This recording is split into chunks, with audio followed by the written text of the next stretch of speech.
every time I launch a business and I face a problem, I'm going to launch a business to solve that problem. In the house, we've got Jigar Sagar. Jigar is a powerhouse entrepreneur who's all about making big moves and breaking barriers. You gave me a heart attack telling me that you like to start a new business every 3 months. I don't wake up with great business ideas. I just wake up every day noticing the problems I'm facing, and then I go hash it out. For a business to be worth your time, what's your threshold? If there's a genuine demand and if it crosses those checklists, then I'll go launch that business. AI, something on the tip of everybody's tongue. Are we at that stage yet of people being replaced en masse? I don't think AI is capable enough to replace a human brain. There has to be replacement and reduction in certain jobs, surely. People who get stuck to old ways of doing things are the ones who are going to lose. People who are going to embrace AI, adapt to it, are going to win. You've got kids yourself. Yes. How much entrepreneurial education do you give to them? I don't want to be the one deciding the career path for them. What I want to be doing is teaching them the right values, principles, and giving them the right mentoring and education. How do you learn for yourself? I would say I'm constantly learning. The day that I think that I know it all is the day my downfall starts. Do you have standard playbooks now that you apply across all of these businesses? From the get-go, it's about creating a self-sustainable business, not a business that's going to rely on me. Hey, Matt here, just interrupting myself to say, can you believe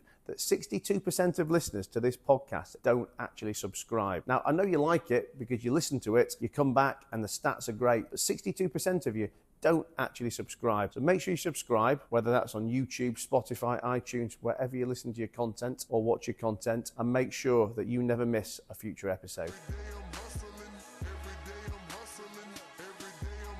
Guys, Matt Haycox here for an episode I'm very excited about today. I've got Jigar Sagar in the house, in the podcast house. And if you've been a recent listener, Jigar and I did a podcast, very short, very quick one, maybe 4 or 5 weeks ago after the Gladiator event here in Dubai. That's where we met, although we've just been discussing that we that we've actually seen each other in the gym many times over the last year and a half and never recognised each other.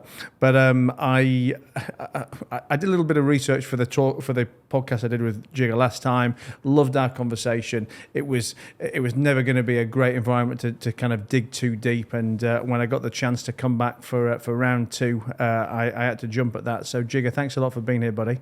Thanks, man. And I've been looking forward to this. I always say. I've been looking forward to certain ones. I think people think I must say that about all of them, but no, this one really I've been looking forward to kind of following up on our conversation from last time and digging deep. But just to, I guess, for anyone who didn't listen last time and for people who don't know you, just set the scene. Who are you? Give yourself a bit of background. Right. So firstly, thanks for having me here. And it was a pleasure talking to you last time. And it's always a pleasure connecting with you, even though we've been meeting each other indirectly for over a year at the gym. Good to know.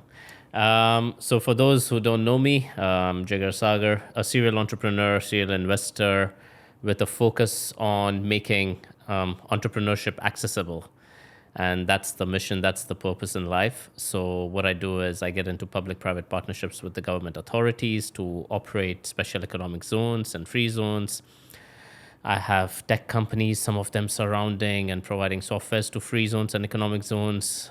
Some of them are just basically no-code software development products and platforms. There's a low-code software, a software development agency, a recruitment house, a marketing agency, a law firm as a legal consultancy, tax and accounting. The list goes on, but the idea is to create an ecosystem for entrepreneurs and anything and everything that they desire and require to get their vision come to life. Obviously we're here in the UAE. I mean, what is the UAE's when I say the attitude to, let's say, entrepreneurship and creativity and building businesses? I mean, I guess, from a layman's perspective, we all know how hungry the people are in the UAE. How the country's been built it's taken less time to build a country than it takes us to build a roundabout in England. So I guess from that perspective, it's always very impressive. But what goes on behind the scenes? What is the directive? In terms of we want entrepreneurship. We want to bring business in. What's the Sheikh saying? So I think you have to go back into the history of the country. And from the time UAE has been formed, I mean, we just celebrated our National Day, the 53rd 53 one. years. If you look at the way the country has run from the start, it is a business in itself. And a lot of this goes back to the roots whereby the leadership of today's country used to physically be located within a trading hub. So even if you go back to the old Dubai and the heritage site of things, you will find that the residents of the sheikhs and the leadership were always around the souk and the market area and around the trading hubs and the port.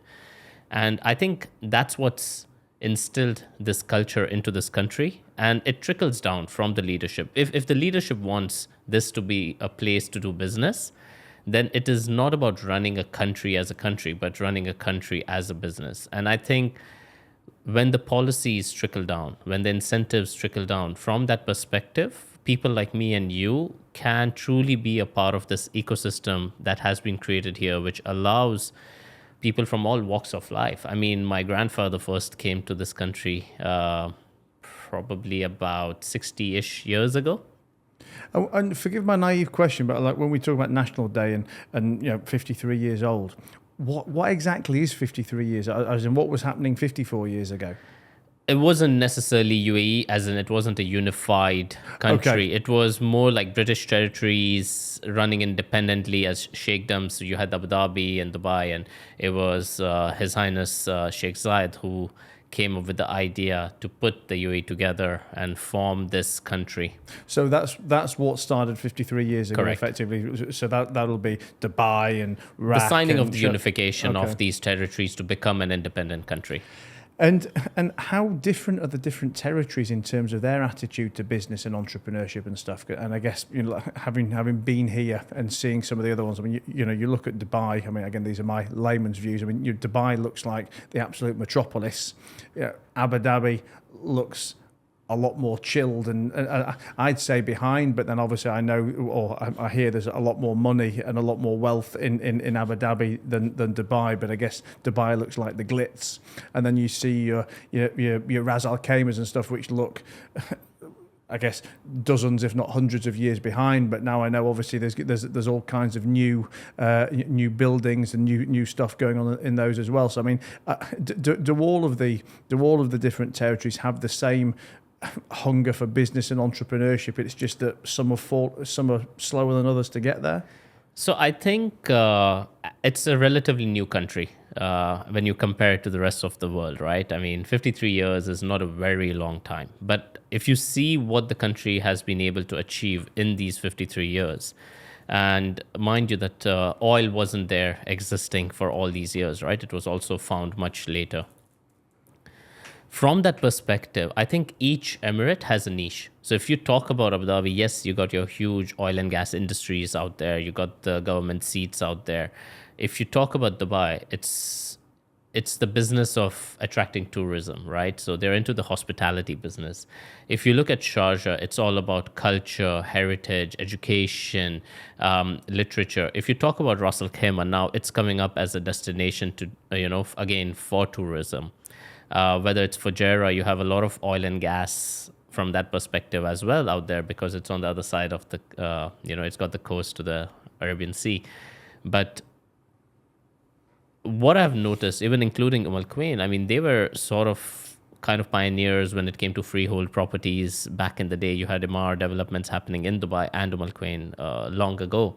So I see a niche that has been created by each of the emirate, and they want to do business. Ultimately, what I love about this country is even if you go drill deep down within the emirate level, what you find is competition. So you could have Emaar, DP World, Miras, Nakhil, and you have all these real estate development houses, right, in this city. Yep. And they compete with each other. Now you have a government stake in most of them, or, there's a government-sponsored entities, and yet there's a creation of competition.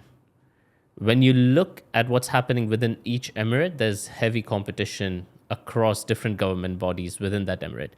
Now, there's also competition happening at the emirate level. So when you talk about FDI, whether you talk about attracting tourists, attracting business, encouraging entrepreneurs, there is a competition between Dubai, Abu Dhabi, Sharjah, etc.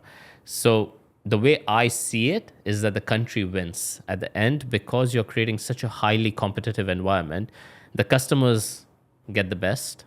Us as residents, there's no place on planet Earth I would rather be, to be honest. I mean, this is home, but it's not just because it's home that I'm saying this. I'm saying this because I've been around the world, and I would still say this to everyone, that you should come here if you haven't been here already.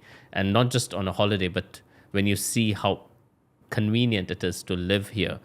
And if you see at the amount of opportunities you have as an entrepreneur or as a business person, or even when you want to start your career as an employee, the amount of opportunities you get out here and what you can make for yourself, it's very different to everywhere else. So I think it is this sense of competition being created within the Emirates, and then between the Emirates, the country is winning at the end. Hey, Matt here, just interrupting myself quickly to say thank you for listening to No Bollocks. But did you also know I've got another podcast, Stripping Off, with Matt Haycox. Very different. No Bollocks is the quick daily business tactics that you need. But Stripping Off, we go deep, deep, deep with a CEO, with a celebrity, with an athlete, with an international inspiring character. We find out what makes them tick. We find out how they got to where they got to. And we find out how you can learn and benefit from them too. So jump on over to Spotify, iTunes, YouTube, wherever you listen to your content. And I'll see you on a future episode. I guess criticism is probably the wrong word, but one thing I find, because people often ask, what's it like to do business in Dubai? What's it like, setting up companies and getting things done? I find there's almost a dual thing here, that some things are so slick, so efficient, just happen in seconds, but then other bits seem to be surrounded in red tape, like when it comes to licenses and permits and these kind of things. I mean, is that something that's changed over time, or is that there for I don't know, for genuine safety reasons, regulation reasons, or or income? I mean, you know what I mean? It's like sometimes like in England, and I hate to compare England and Dubai because like I say, we can build the Burj Khalifa here quicker than we can fix a roundabout or something back in the UK. But often when it comes to doing something in business, you just go, I've got an idea. I set up a company for $3 and, I'm in business tomorrow. And even if you do things a little bit wrong, you might get $100 fine or nobody really cares. But, here there's quite a time consuming and expensive process, for forming companies, for getting licenses, for getting permits. And if you get it wrong, there seems to be quite a lot of punishment. So I think what you have to understand is that if you're comparing whether it's any other country in terms of, because you're talking about what's easy and what's hard, so I'm assuming that's a comparison to somewhere else in the world. What you have to understand that forming a company over here is basically a means to residency. So if you want to truly compare, think about the bureaucracy. Well, I wouldn't call it citizenship, just say residency, right? So even just for residency, let's say for UK, if I wanted to become a resident in UK, can you tell me, or can you just imagine what's the kind of bureaucracy I would have had to go through? Yeah. So it is not just about forming the company. Now, if you want to compare the bureaucracy of the whole process, which is you got your business established, so you got your trade license, you got your residency, which is your visa stamped on your passport, or now you have it digitally, and you got your bank account opened for your business. That whole process can take 5 to 7 working days. Okay. I mean, I can't think of many other places on planet Earth where something like this can be done in 7 days. Yet, people like you and me want to shorten this time. And that's the beauty of what is this country, which is we're not happy saying, it's 7 days, so let's stop mucking around and let's stop worrying about this. No, how do we get it to instant? How do we get it to immediate? So we have initiatives like Sharjah launched just a couple of months ago, an AI-based instant license whereby you could get your trade license done in 2 to 3 minutes without human interaction. So that's live now. That's live. And because, like I said, I operate with the governments and in public-private partnership formats, we are actually in the country helping them push these boundaries and bring in the technology and bring in the speed and the quality of doing things. But that's what I love, that they are they're open to anything and everything that will make the lives of the residents and the citizens better. They're open to the idea of anything and everything that makes business better. So, in my opinion, I do not get flustered with what me and you see as bureaucracy. I'm actually seeing this poles apart, and they're leap years ahead. I mean, I've heard people say, "Oh yeah, but it's expensive and it costs so and so." I mean, the whole process of probably setting up, getting your residency, getting a family of 4 out here, legally residing in this country, could cost you less than $10,000. I mean, I've had a complete change of perception just from the one word you said, because I never, it's obvious now, it kind of sounds stupid in hindsight, but I'd never particularly considered the company formation with the residency at the same time. And when you look at it in that context, yes, it's cheap as chips and it's super speedy. Yeah, I mean, yeah. If you were trying to do something governmental like that in the UK, then it'd be taking months. You'd be banged from pillar to post. It'd be utterly painful. But yeah, no, I guess because when you just comparing to form a company is whatever £10 in England versus thousands. It's of about pounds here. I would say in Dubai, you could end up spending close to $3,000 Sure. to set up a company, but it also comes with the benefits. Like when you look at it's not about just getting a company, right? But if you look at the bigger picture over here, the kind of facilities you get, the kind of support you get from the government, the kind of infrastructure you get. I mean, just talk about internet speeds, talk about the facilities, the roads, the travel, transportation. If you talk about even the tax benefits that we have in this country. I mean, yes, there's an introduction of corporate tax. I'm born here in Dubai and I have never had to pay income tax in my life. And people get shocked when they hear this. And it's not because I'm evading tax, but because I'm going by the book. I'm not supposed to pay tax because there is no income tax out here. At the same time, I have never had to pay corporate tax. This would be the first year where I would be required to file corporate tax. What's your view on that? I think at 9%, I think it's amazing because it's not necessarily about capturing the money. Yes, that money goes back into the system. It helps the government fund its multiple projects.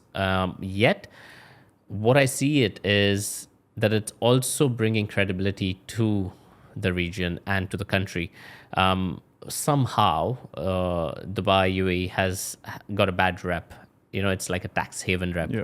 And people think, at least the ones who have never been here, they probably think that it's all shell companies and, this is just some money laundering businesses that happen here. But if you actually come down here and you see what happens is there is real trade happening. I mean, the amount of import, export, and the amount of new businesses that are opening out here. And even if you look at the population growth, it's genuine.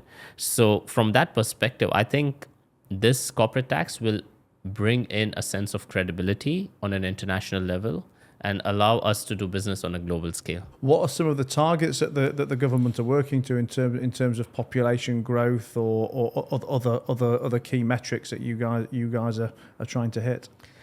So I come from a perspective whereby the organizations I work with, they behave as a de facto FDI because our job is to attract businesses to come set up in Dubai, assist them through that process, right? So from that specific perspective, if you look at our targets, they are probably sitting at 10x. So we do about close to 3,000 plus new company setups per month coming into UAE. So which roughly translates to about 4,500, 6,000 entrepreneurs being assisted on a monthly basis. What's the sorry to interrupt, but what's the kind of split of industries and also the size and success rates of those companies?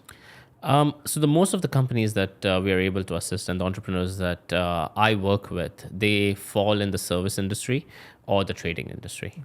So there isn't a huge market for manufacturing yet, but I can see that government has taken certain initiatives. You have certain special economic zones, etc., with incentives and facilities now for manufacturing put around the country in various emirates, be it Quain, Sharjah, etc.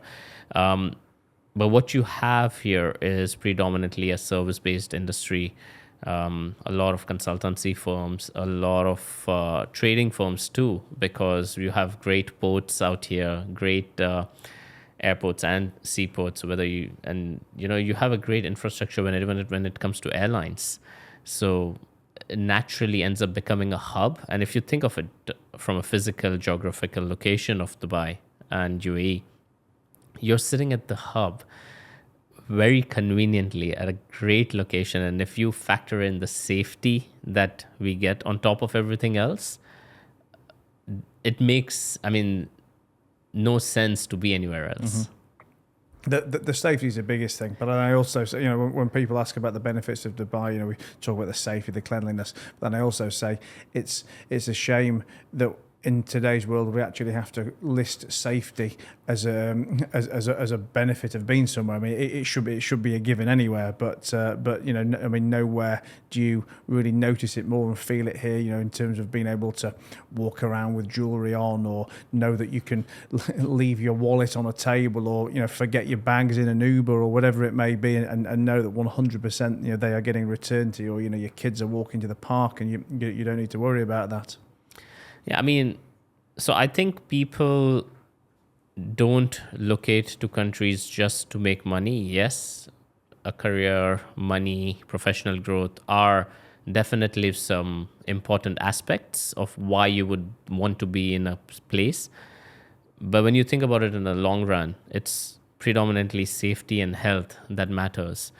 And if you look at the health sector over here, the world has gone through COVID recently, right? Yes, probably all of us have forgotten about it because we're no longer wearing masks, but it wasn't too long ago. It was just 4 years ago? Yeah. And that's what brought me here. There you go. So, the healthcare sector, it outshines anywhere else.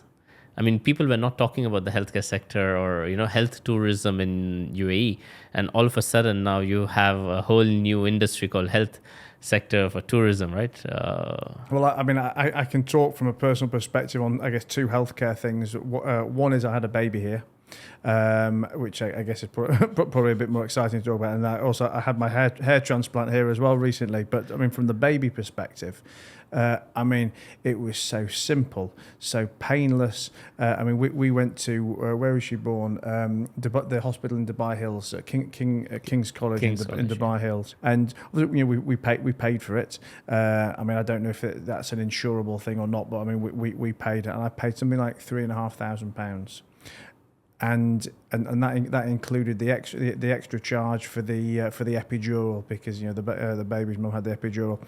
There was nobody on the floor. We had 4 or 5 nurses to ourselves. We got moved from this clean room to that clean room. The chefs making food. It was just, and I know whenever you step foot in a hospital in the UK, it's absolute misery. You're waiting in queues. Unless your legs are falling off, then they're not even going to admit you. And when it comes to going privately, if you were going to pay privately for something like like the birth of a baby, tens of thousands of pounds, for days. And when I did the hair transplant, literally, I woke up on a Saturday morning, rang the clinic, had an appointment that afternoon, and they said, we'll book you in on Tuesday, Wednesday. It's just, the quality and the slickness is unbelievable. Yeah, I think that's what we all want, right? It's not just about convenience. We all love convenience and we want convenience, but I think it's also the quality of service. And because you have a lot of these businesses coming into Dubai and they're sort of competing with each other, right? At the end of the day, to win a customer, they have to provide good quality service.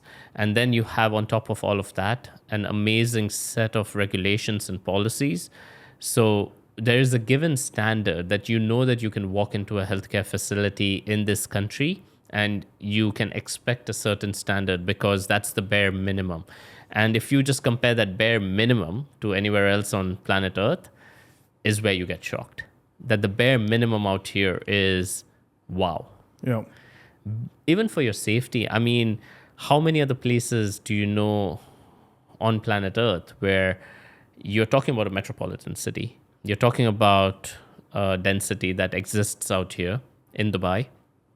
And from that perspective, you feel okay for your 5-year-old to be, playing by themselves. Yeah, no, absolutely. I mean, so I have an 18-year-old back in England, and from when she was, I mean, even when she's 15, 16 years old back in England, I'd see her walking to the store or walking to the park with her friends, and I'd be hiding, 50 meters behind, and I'm thinking, I've got to keep an eye, like if we go in a shop together. I mean, I literally remember when she was 14 years old, we stood in a store, and I turned around, and when I turned back, she'd gone. I don't know, she stood behind some clothes or something. But my heart stops, like because you just know, in an environment, the UK, the US, wherever, you're probably never seeing her again.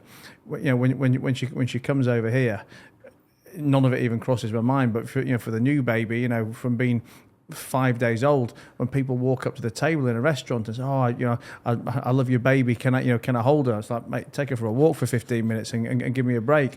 And never would it cross your mind that there'd be any problem here. Correct. I mean, see, every country, every city has a crime rate. What I know of this country and this city per se is that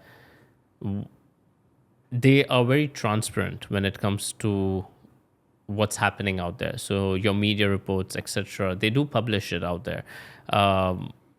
But if you look at a collective whole, it is safe. It is so damn safe that if you, and it's not just safe from a perspective of, okay, someone being kidnapped or something like that, right? Like you're talking about your baby here, but it's also safe to do business. So how many cases of people getting duped in country XYZ compared to how many cases of people being duped here but not receiving, whatever the right ruling is in the courts, etc. Yeah. So from that perspective, we again have a sense of protection when you're doing business in this country because there's a law. The law is clear. As long as you are a law-abiding, resident, you're good to go. As long as your business is legal, you will be encouraged, you will be promoted.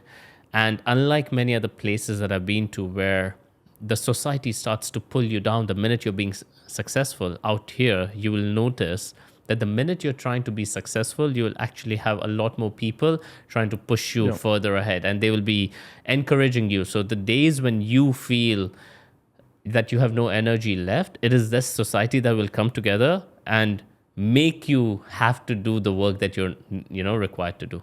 Where do you see the property market here at the moment? I mean, it's obviously been growing phenomenally over the last few years. And, I understand I'm no property expert at all, but whenever I hear the kind of negative stories and people say, the bubble's got to burst, Dubai or the UAE in general seem to be then very good at doing something else which keeps that uplift going, whether it was COVID, letting people in and having a good attitude to COVID, or when, Russia had the problems and Russia comes, or then you think it can't go any higher, then they announce the casinos, and and there always seems to be a new project or a new reason why people would want to buy property, where people would want to keep coming.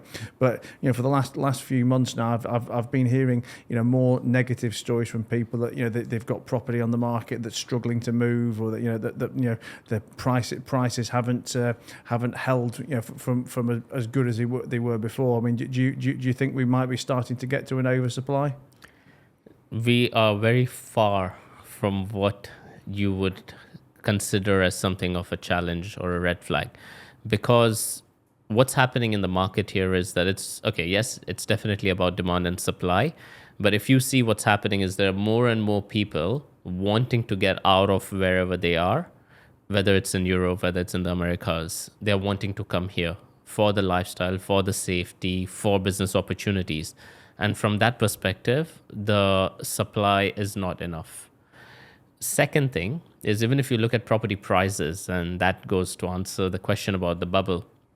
I'm no expert when it comes to real estate, but I do invest in real estate, and I'm a big promoter of investing in real estate because I think it's a beautiful investment from a perspective that money is being made even when you're sleeping. Yep. Right? And that's why I love business as an entrepreneur, not in terms of executing it myself, because the money is still coming in even when I'm sleeping.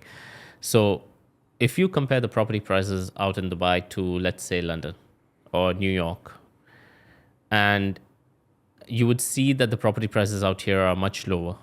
Now, at the same time, if I were to ask you, given your experience, having lived probably in London, Yeah, would you rather be in London or would you rather be in Dubai? Yeah, what's your answer? Dubai. There you go. And all it took you was to come here, spend some time here to understand that, right? And you probably got it the moment you were here. The moment you landed, you probably realized it immediately. Immediately, it sucks you in. So from that perspective, think about it this way. What's stopping the price point in Dubai to be at the same price point at probably Singapore, London, New York? And how far are we? Yeah. So from that perspective, it's a great time to buy. So, I mean, imagine if the property prices per square feet are what's it right now. And if someone were to tell you, okay, you get a property in London for this price, you would snatch it immediately. Absolutely. So for me, yes, I'm going to say go ahead and buy more property because the population's going to grow, because it's a great place to be.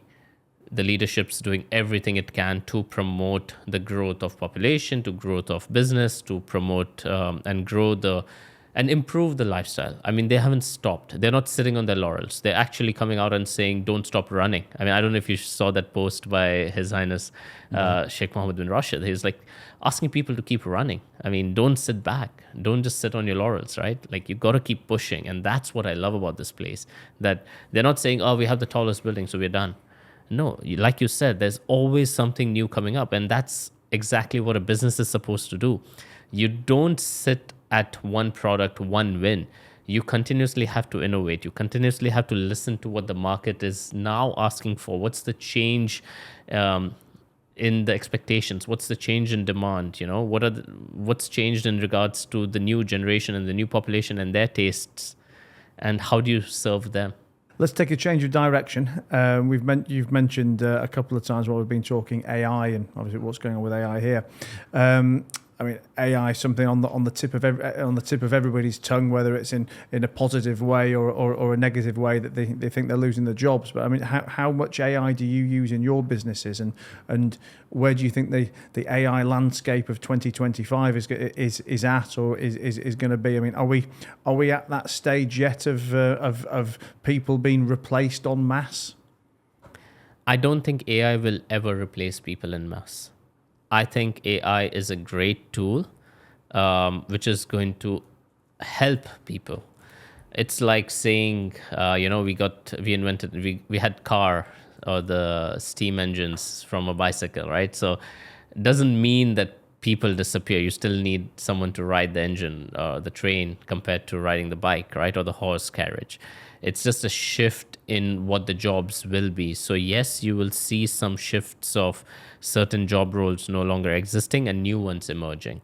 But by no means is AI out here to replace human beings. I don't think AI is capable enough to replace a human brain. But when you say it's not there to replace, I mean, I agree it can't replace the human brain, but what it certainly does is mean that you need less human brains to get something done. So I mean, whether that's from researching someone from a podcast or helping write a book or whatever that may be. So I mean, there has to be replacement and reduction in certain jobs, surely.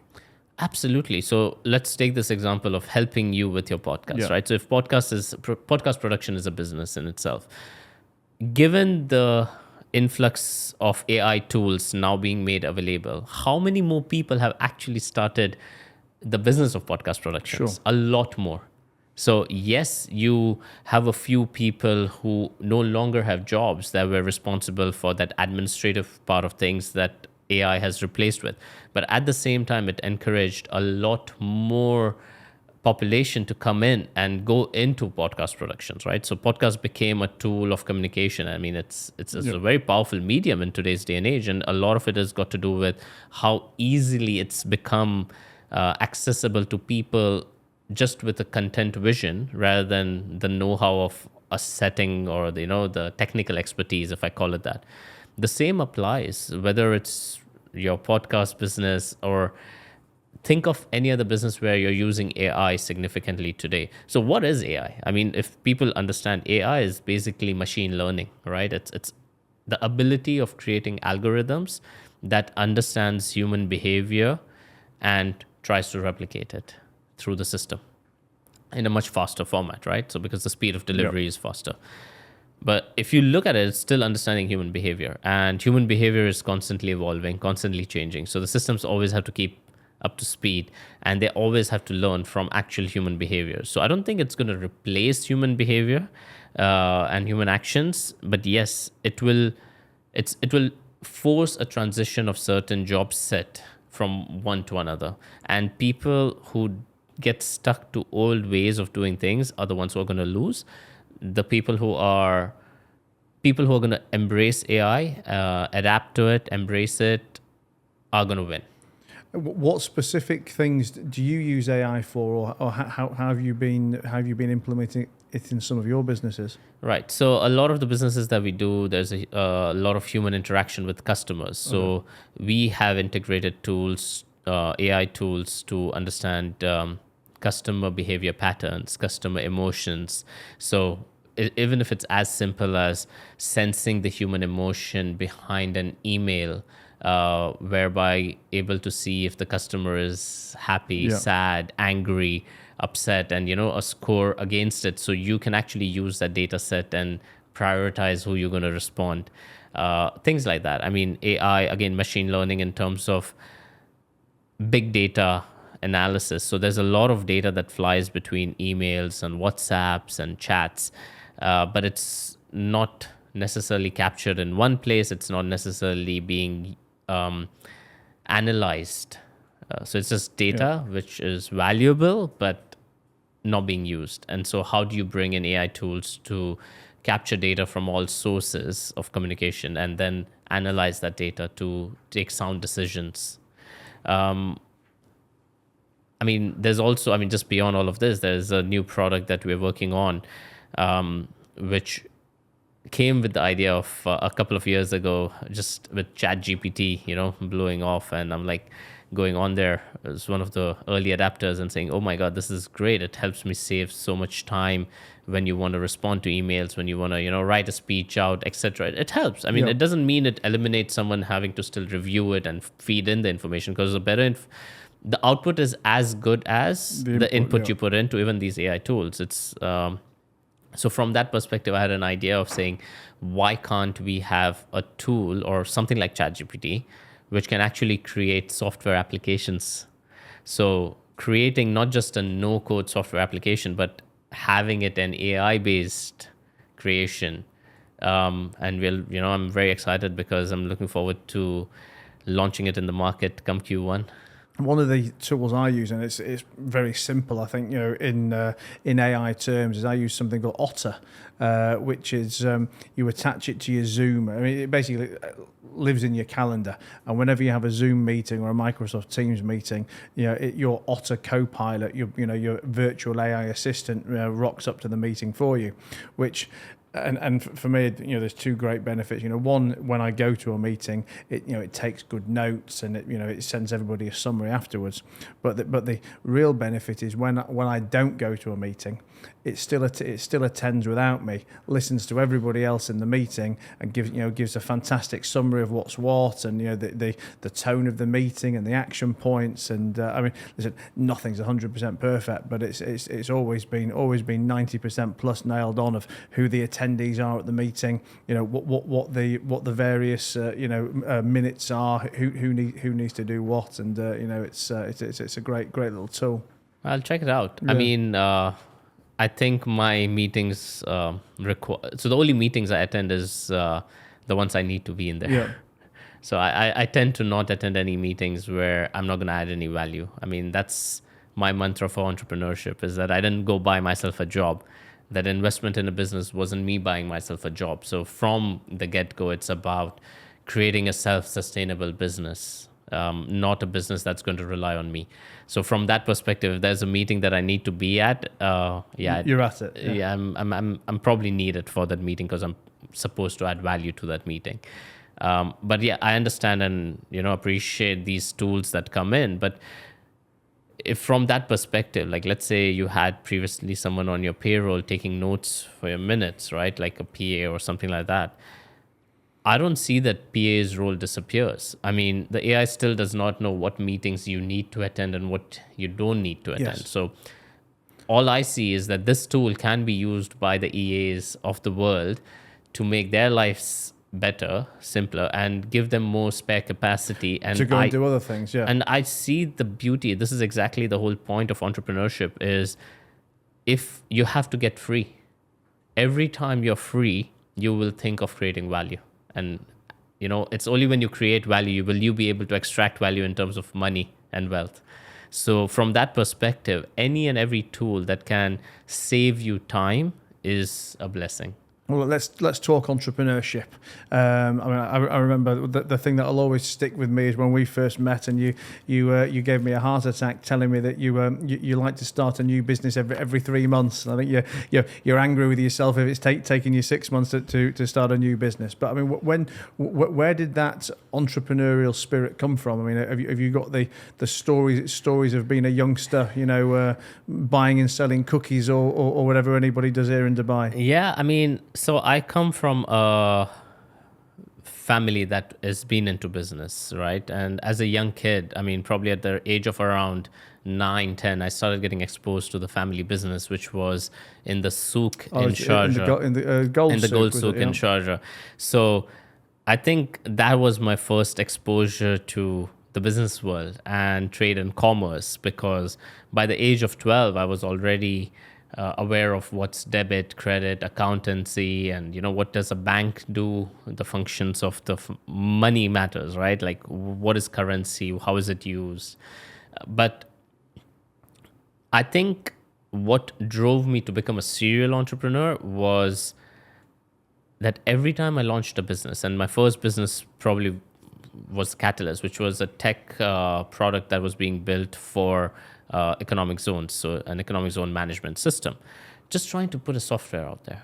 I know exactly in my headspace, because by then I had spent about 10 years in the industry, so I knew what I wanted, but just to get it out there were so many pain points. I wanted to have the service of a simple call center, BPO, contact center, but with a few tweaks here and there to the traditional way things are being done. And that became a challenge. So I go ahead and I start this company with the tech product built, right? The challenges that I faced, whether it's raising funds, whether it's even putting an HR system together, whether it's putting the people together, the teams together, the process together. When we were doing the call center, again, simple challenges, but things like, okay, how do you go find the right real estate for your business? How do you put the right teams together? How do you identify the right people just through a 30-minute, 1-hour interview? I mean, there's only so much you can do in an interview process, right? How do you make that process better? So it ultimately came to me as an idea saying that every time I launch a business and I face a problem, I'm going to launch a business to solve that problem. And that kept happening. So if I was having a problem with, let's say, the introduction of VAT into the country, and not many people out here were then experienced with how to deal with VAT and the VAT law, etc. Even the accounting systems were not adapting, to the way things were happening in the UAE. These all became sort of problem statements that became a possible business idea. So I don't wake up with great business ideas. I just wake up every day noticing the problems I'm facing, and then I go hash it out. I'll go do my financial feasibility studies, and I'll see if there's a genuine demand. And if it crosses those checklists, then I'll go launch that business. I mean, what's your threshold? For a business to be worth your time, where do you need it to get to in what period of time? What kind of turnover, what kind of profitability?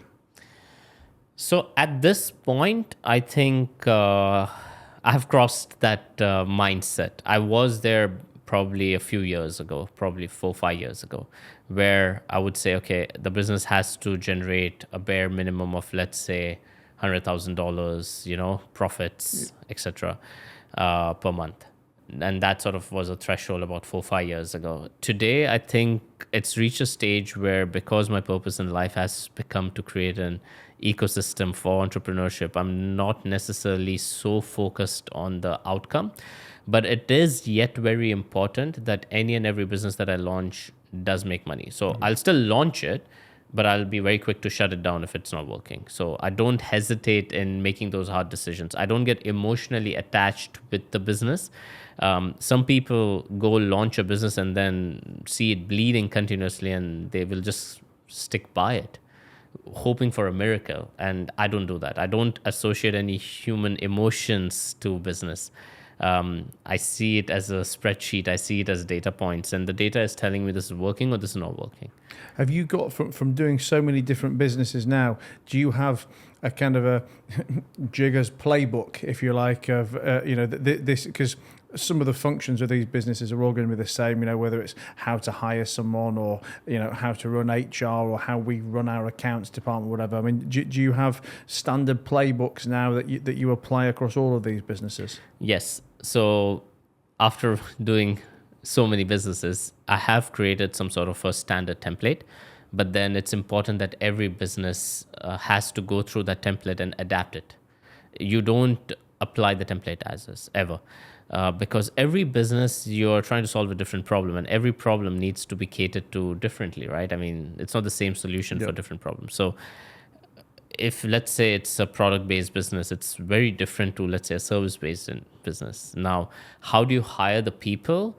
I have a base mantra. The base mantra is that you start on day one with yourself and saying, if, let's say, I'm going to have an executive role in that business on day one, what role am I playing in this business? And what are the remaining gaps? I'll go out into the market and hire someone with the expectation of filling as much of that gap as possible. And then I'll go hire the third person to fill what's the remaining gap, and the fourth person remaining gap, and fifth person remaining gap. And that's how I form the leadership team. And obviously, once you have the leadership team, it's easier to create the structure underneath it. So I don't start with the people on the ground. I start with the leadership team. So that also helps me on day one sort of create a sustainable model that will allow me to exit the business in maximum 6 months. Sure. And that's your goal, 6 months and you're out. That's the hope, aim, expectation, goal, yes. And every time it doesn't happen, I am not in a happy space. And what if it doesn't happen? What if the business, because you say, you're not emotional about a business that's not making money, happily shut that down. What if you've got a business that's making money, but for whatever reason, you just can't find a way for you to get out? Maybe you can't find the right team or the right replacement. So I've been in that situations a couple of times, and yes, it might take longer than 6 months. And in that case, you stick around because the business is viable. You're happy with the business side of things. You're happy with the commercials. So you have to stick around, and you got to do what you got to do. So I think as an entrepreneur, you also learn in life that not every day will you be able to do what you want to do. There will be moments in life where you will have to do what you have to do. And that is why I say that's on my happy space, but I still do it. It's like waking up every in the morning, right? And going to the gym. I mean, I'd rather be sleeping, but no, that's the right thing to do. That's why you do it. Yeah, we've talked a lot about, I guess, technology, things moving forward, businesses evolving. What about in the Souks? I mean, not that I guess coming from England, I know too much about the Souks, but I do visit them now and again. It's always an interesting experience. But they do seem like a place that has effectively been in a time warp, or not moved on in any way. I mean, do you think that'll be a concept that will always stay there? And never change and never evolve? So I think when you talk about Souk, what you have to understand is you're referring to ultimately what's a retail industry, right? And if you think about the retail industry, will it ever disappear? The answer is no, because as human beings, certain decisions or certain purchase decisions are emotional, and you won't necessarily go buy a product without touching it, feeling it, trying it. And so when you talk about electronics, back in the day, you wouldn't necessarily buy electronics without getting a demo done at the store. But now you can go buy a TV on Amazon and you wouldn't, because the quality has improved. of that particular product to a level where you feel a sense of comfort that if someone it's a quality and standardization that has come into that industry, right, or into that product. And I guess a trust as well that that you know that if there is an issue, you've got some kind of recourse Correct. from that retailer. Yeah, absolutely. So I think anytime and every time you will have a product, a physical product that can be standardized, you will see that disappearing from the retail souks or the markets. But let's talk about high fashion. You don't see the malls disappearing because what you see online on an e-commerce platform is not necessarily what it looks like in real because of the lighting and the colors and how it's going to look on you. So you want to try your clothes on before, you buy them. So from that perspective, yeah, you will always have retail continuing to exist. I mean, even if you look at Apple, I love what they have done with their stores. It's a place where you can touch, feel, test. It's become like a community center rather than having a place to stock inventory. And I think that's the direction in which things will head to, is your physical retail space will become more about the ability to test the product rather than a place where inventory is stocked. But yet, for many other goods industries, like let's say high fashion, jewelry, you're not going to be able to achieve that. Like even with perishables like nuts, fruits, dates. I mean, you gotta have to taste it, right? Like just sending you an image of what the box is going to look like of these particular nuts is not going to be enough. You've got a background in accountancy and finance. Yes. You trained at university for that? Or? Yeah, I did my bachelor's here in Dubai at the American University in Dubai with my majors in finance. I started with accountancy because that's what everyone thinks that they want to do. And I started that way, but I very quickly, I think it was my first class in accountancy that I understood that I'm not learning something new. And that's when I pivoted to finance. Okay. And at that point, I didn't really know what's the difference between accounts and finance. But I remember very clearly that I walked into the first finance classroom and I was expecting to learn something along the lines of economics or something that I'd learned in school previously. But here's a professor with the globe out there saying, as you can see, there's no boundaries on the globe. The currencies are man-made. This is all human emotions. And it sort of made me realize that finance is philosophical rather than science. And that's when I started taking interest, because for me, it was the aspect of finance, which is the analytical part, which is like solving a puzzle. The data exists. That's what your accountants do. Your accountants put the data together and the finance people analyze this data and solve the puzzles and create forecasts, and that's what I started loving about it.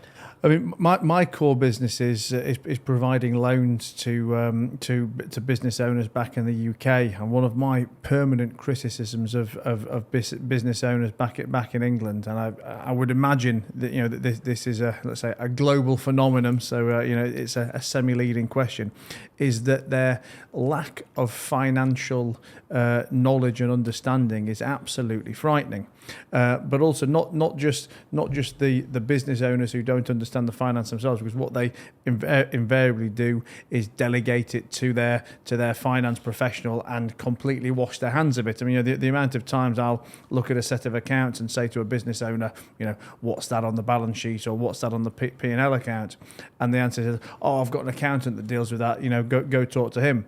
But then the problem's exacerbated by the fact that I always say that 90% of the population are morons, and I think that there's a misunderstanding that just because people are in well-trained professions that they escape this categorization, and because someone's a trained lawyer, they're an amazing lawyer, or because someone's a trained accountant, they're an amazing accountant. And the number of accountants that I've dealt with over the years who simply do not know how to account, do not know how to add up, is absolutely frightening. And and if you don't understand those skills yourself as a business owner, and I guess it's like going to a doctor. If I go to a doctor now and he looks at a scan of me and goes, Matt, this is the problem. I mean, I take him at his word. I've got no idea. But I always say that every business owner needs to have a really solid understanding of every area within the business, not so much that they have to go and do it, but that they know that nobody else is pulling the wool over their eyes. That they can enter an intelligent conversation and be able to deal with these people. But the finance is always something that's just so frightening to me that that so many business owners, so many entrepreneurs have just got no idea what's going on. I mean, is that something? Obviously, you deal with 3,000 new businesses setting up each month. You've got the dozens of your own businesses. Is this something that you would consider a global phenomenon? Absolutely. I mean, it's shocking because people come and ask me, okay, so how do you devote time to all these businesses that you have? And how much time do you spend each month? And when I tell them I spend 30 minutes per business per month, what do you do in that 30 minutes? Who do you talk to? I said, the only thing I do in that 30 minutes per month is look at those financial statements. First, please make sure you hire the right accountants, because there are many people who claim to know how to, and this is where tools, AI tools, accounting systems and softwares are helping now, because you just insert the invoice in there and it takes care of the debits and credits and the back end of things. Back in the day, we didn't even have those options, right? We had to know accounting to be able to do that. So from that perspective, yes, the tools are absolutely helping, but you still, as a business owner, need to know basic accounting. You need to know finance matters, because if you can't read your own P&L, if you can't read your own balance sheet, and if you can't read your own cash flow statement, these three things, and if you're not able to tell me every line item on that, you don't know your business. Mm-hmm. So as much as you want to run a business, it's like something you shouldn't be doing, because if you can't put in an effort to learn these things, then why you even bother running a business, right? From that perspective, it's just 30 minutes of your time per month, and you can identify if you need to be deep diving into a certain aspect. Because if your revenue is dropping, if your profitability is increasing, I mean, any deviation, any change, or any outliers should be something that you should be questioning, even if it's a positive or a negative change. And if you're not doing that in your own business, then that's a you problem.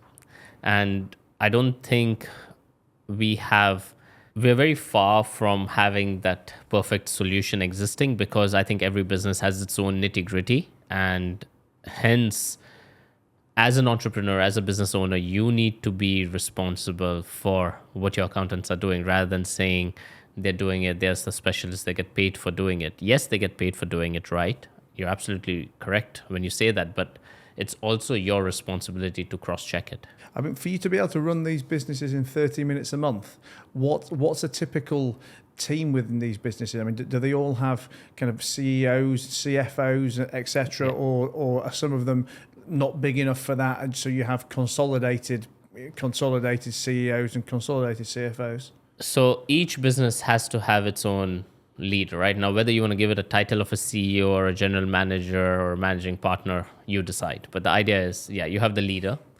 Let's call it CEO. You have the head of finance, head of business development, sales, marketing, depending on the nature of the business. Either it's one person heading the marketing and sales, or is it separate departments, head of marketing, head of sales. You have head of operations. Operations for me is anything and everything that's the factory of the business. So that's where your service delivery happens. There is customer service, retention. So depending on the nature of the businesses, right?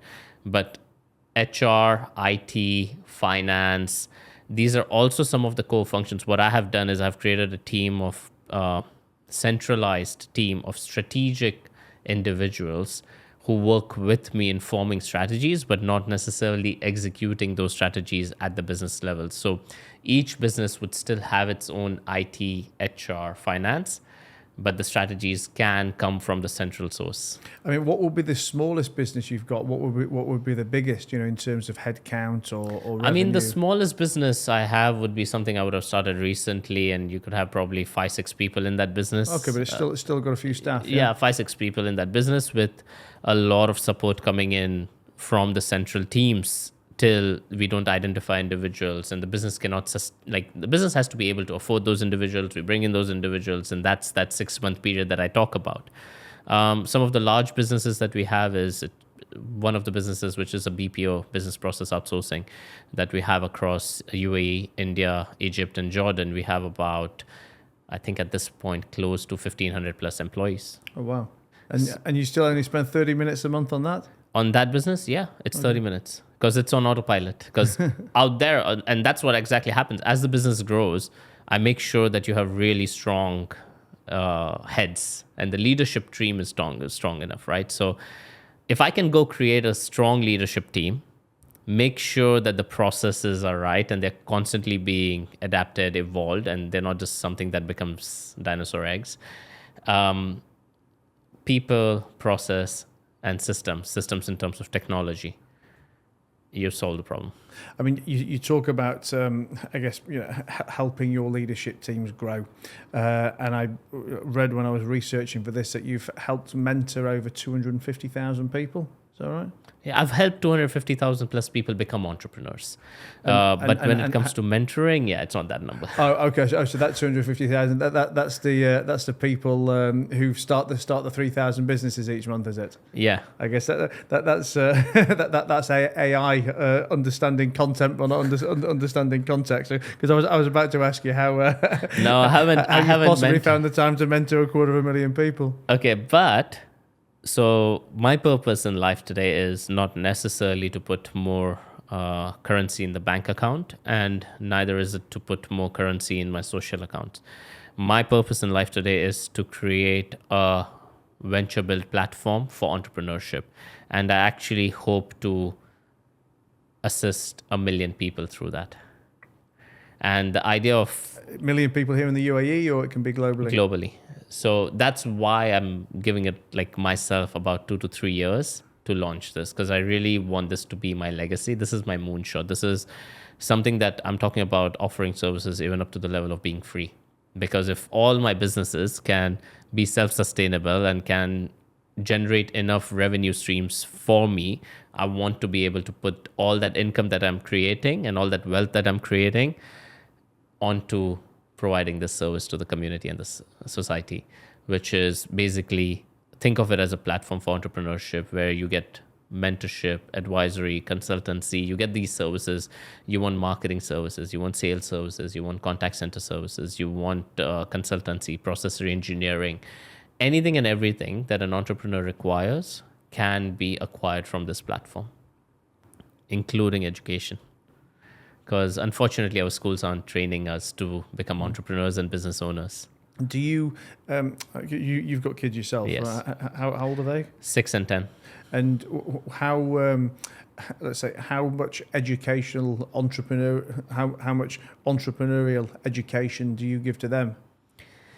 I think with the 6-year-old, because she's my daughter and she's my sweetheart, I think there's still some time. But with the 10-year-old, it started already. Like, I think I started by the age of about 9, where explaining how money works, explaining how important it is to not feel entitled. Like, so you set the value system right at this age, and that's what's important. So on a weekend, just a couple of days ago, me and my wife were talking that for this next weekend, he's going to get 50 dirhams to go by himself to the mall and figure out his lunch, because that will then start teaching him budgeting. So again, because we're in a safe society, I can send my kid alone to a mall to go have lunch by himself and not worry about him, and he'll come back home safe, and I'm sure of that. But the idea is, how do you teach budgeting? How do you teach the value and the importance of money and how money works. You want him to come home with his lunch and 500 dirhams, right? Well, if he can do that, yeah, why not? But yeah, I mean, I think at this point, so I don't want to push him to become an entrepreneur. I don't want to push him to become a sports person. I don't want to push my kids to, I don't want to be the one deciding the career path for them. What I want to be doing is teaching them the right values, teaching them the right principles, and giving them the right mentoring and education. And I think a lot of mentoring that I do currently with some of the more established adults out there, it is directly relatable to their business. So I sit with them discussing their business, their problem statements, and helping them identify how to solve their own problems. So it's more like therapy. How do you learn for yourself? And are you a reader? Do you go to seminars? And what skills do you think you still need to improve on yourself? I would say I'm constantly learning.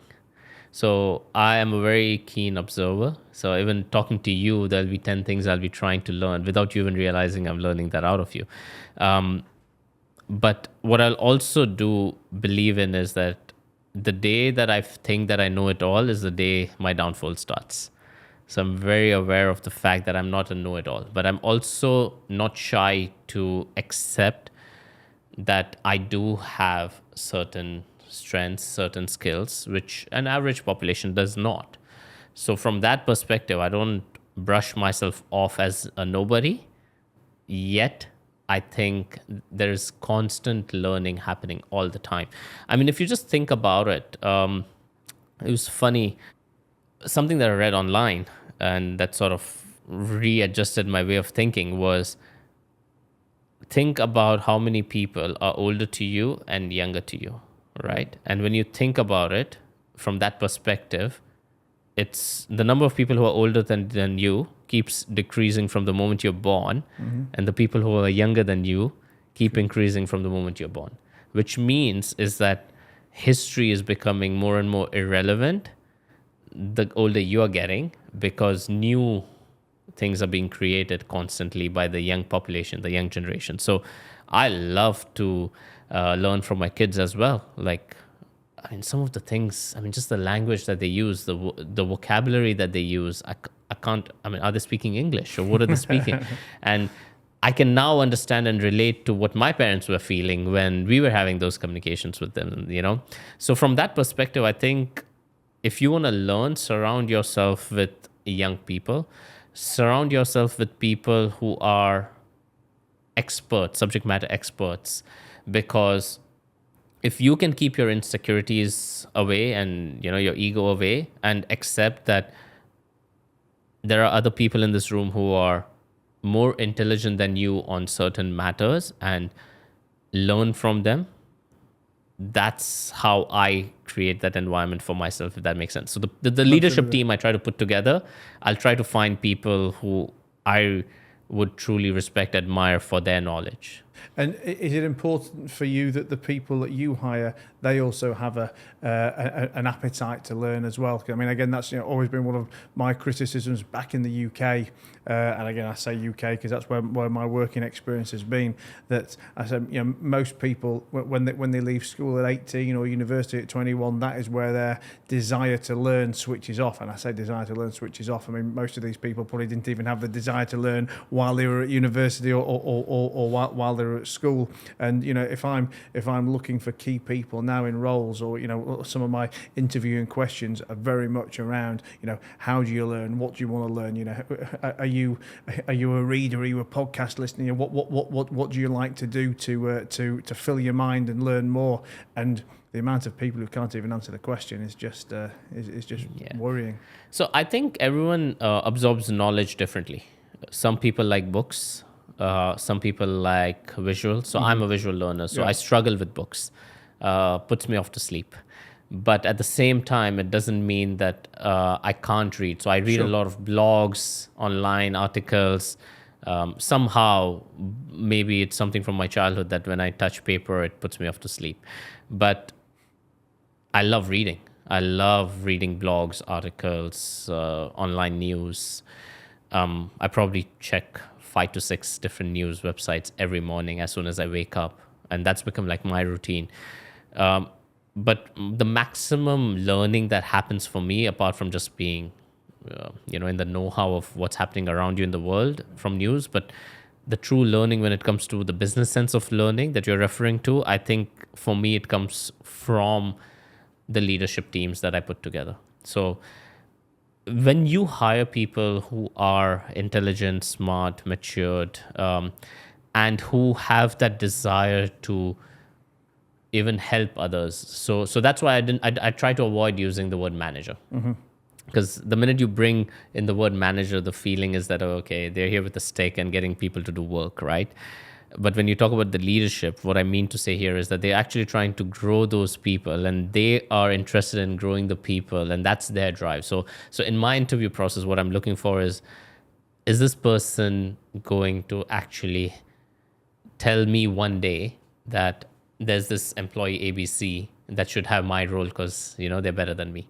And that's what I'm looking for. And if I find these kind of people, that's the kind of people I like to surround myself with, which is they're out here to lead, not to manage. And they are humble about it. They understand the importance of sharing knowledge, sharing wisdom. It's not about holding secrets to your heart. And that's why I think I go out there openly and talk about different ways in which you could do business successfully, and I give these mentoring advices and, even to my competition, funny enough, because I want them to succeed. I want them to grow, because it's not about just holding on to your knowledge, right? It's for the world to have it. It's to share. Well, listen, Jigar, it's been an absolute pleasure having you here, buddy. And I feel like I could go on and on and on today, and I hope we can do a round 3 and a round 4. Obviously, I always put in the show notes, people's businesses, where to contact them, but I wouldn't even know where to begin with you. We'll have a whole podcast just of all the businesses that you're involved in, but how do people reach out? What would you like to shout out? So I don't do this to promote any of my businesses, right? I mean, they have their own identities, and it's public information. You can just go to jigarsagar.com, look me up online, and you'll find even on my LinkedIn the various businesses that I'm associated with. But it's jigar@triliv.com. My social media handles are Jigar Sagar, jigarsagar.com website. And if you have something that is surrounding entrepreneurship, if you're looking for investors, if you're looking to do something and just need mentoring, guidance, I would love to be a part of that. Perfect. Well, listen, thanks a lot, buddy. I mean, I've loved listening to you. I know the guys at home are going to have loved it too. And like I said, I hope we can keep doing this. Pleasure. It's been a pleasure, Matt. Thank you so much.